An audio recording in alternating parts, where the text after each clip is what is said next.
The biblical Sea of Galilee casts its magic spell.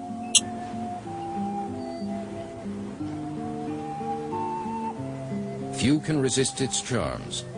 Not even local fishermen born and bred on the shores of these legendary waters, like Yuval and Moshe and Yuval Lufan from nearby Kibbutz Ginosar, whose unflagging search for ancient artifacts led them one winter's day to the now famous Galilee Boat.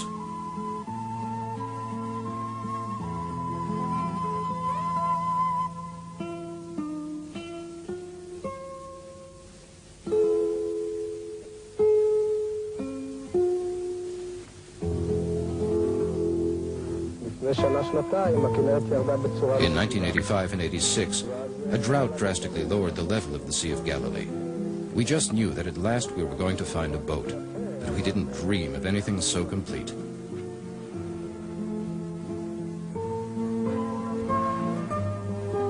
Two brothers, second-generation fishermen in these bountiful waters.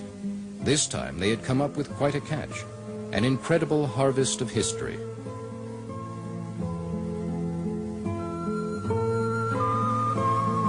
They had no precedent to go on. Theirs was the first inland lake boat unearthed in the Mediterranean region. If this was indeed the hoped-for find, one man would know.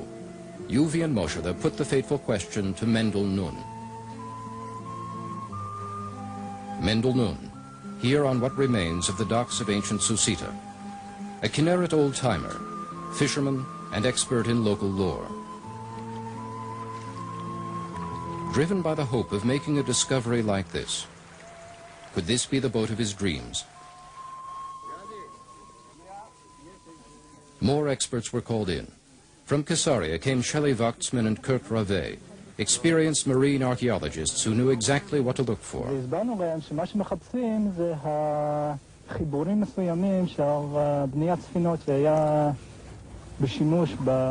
When we arrived, we carefully opened a small section, and what we found was a special kind of joint, mortise and tenon joints, typical of ancient ships. There and then we knew we had something old, at least as far back as the Byzantine period, if not older.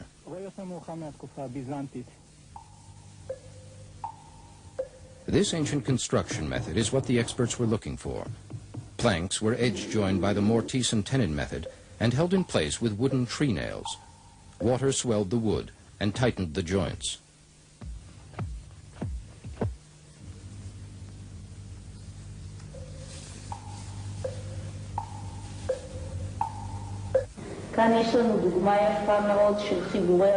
Here's a good example of this type of joint. You can see the mortise cut on the upper plank, and inside is the tenon. The wooden pegs lock the two planks, and from this angle, we see one of the wooden pins that held the whole thing together.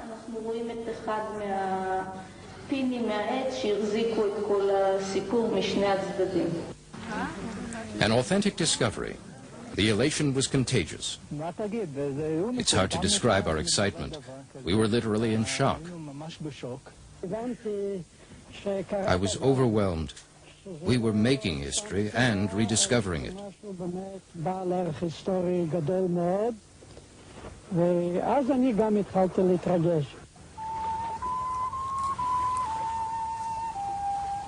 A landscape steeped in history. Here Christianity first took root. On this lake sailed Jesus and his disciples, and here he performed the miracles of the loaves and the fish, to the astonishment of the stunned multitudes.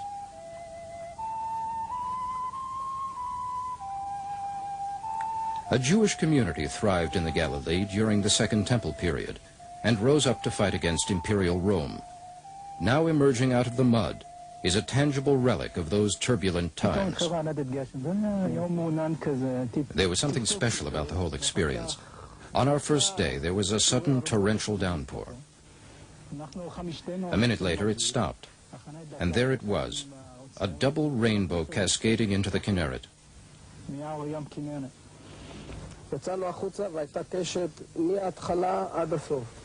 A perfect and complete rainbow, an incredible one.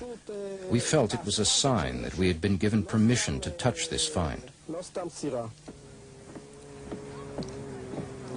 Now the digging began in earnest, without any prior preparations. News of the ancient wreck had spread like wildfire. Swarms of souvenir hunters descended on the site, threatening to pick the wreckage clean.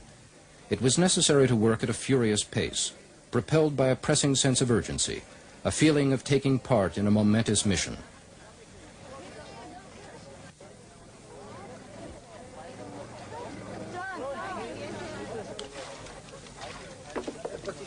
Almost immediately, the dig yielded up treasures: an oil lamp, an arrowhead, and a cooking pot, all typical of the Galilee in the 1st and 2nd century of the Common Era. Would these help date the nearby boat?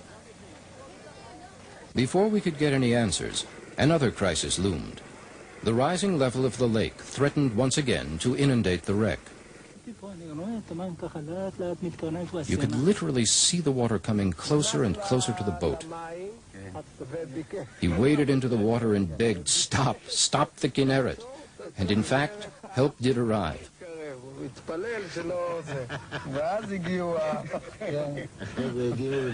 The guys from the kibbutz came to help?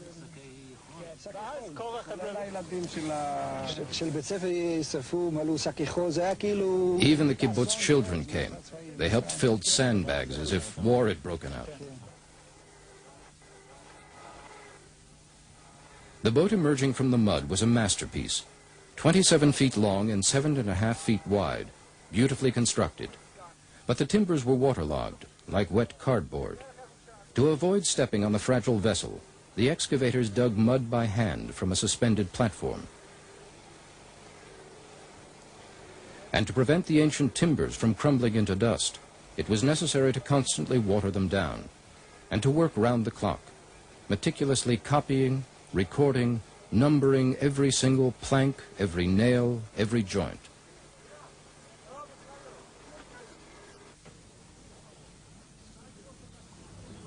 For shade, and to preserve the moisture, a sheet of fabric was unfurled over the emerging wreck, whose distinctive form was another clue to its age.